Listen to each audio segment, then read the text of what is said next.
रामायण में रावण के भाई कुंभकर्ण की भूमिका भी अद्भुत है। वो अपने विशाल शरीर और अपनी भूख से ज्यादा अपनी गहरी नींद के लिए जाना जाता था।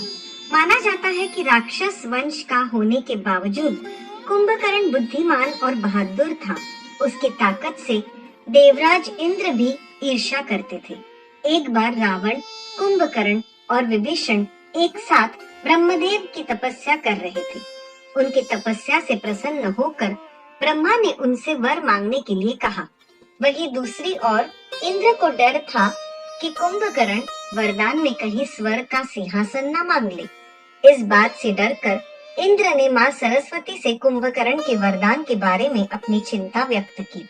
माँ सरस्वती को भी ये ज्ञात हो गया था कि कुंभकर्ण इंद्र को इंद्रासन ही वरदान में ब्रह्मा जी से मांगने वाला है, और उन्हें ये भी ज्ञात था कि अगर कुंभकर्ण को इंद्र का इंद्रासन मिल गया तो उसके पश्चात वो भारी भरकम दैत्य सारी सृष्टि में हाहाकार मचा देगा।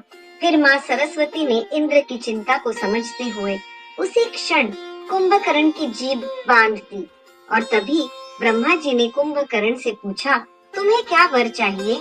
तब कुंभकर्ण के मुख से इंद्रासन की जगह निद्रासन निकल गया। इससे पहले कि कुंभकर्ण को अपनी गलती का एहसास होता, ब्रह्मा तथास्तु बोल चुके थे। रावण सब कुछ समझ गया था और उसे बहुत क्रोध आया और उसने ब्रह्मा जी से उनके दिए हुए वरदान को वापस लेने की हट की। तब ब्रह्मा जी ने कहा कि एक बार दिया हुआ वरदान वापस नहीं लिया जा सकता। तब भी रावण अपनी बात पर अड़ा रहा।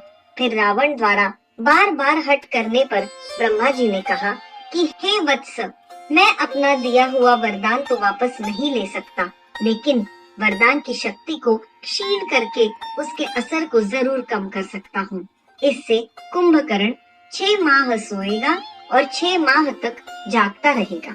इस बात को रावण ने मान लिया, जिसके फलस्वरूप वर्ष में एक बार ही कुंभकर्ण सोता है, और जब वो सोता है तो 6 महीने तक लगातार नींद में रहता है और जागने के बाद फिर 6 महीने तक जागता रहता है।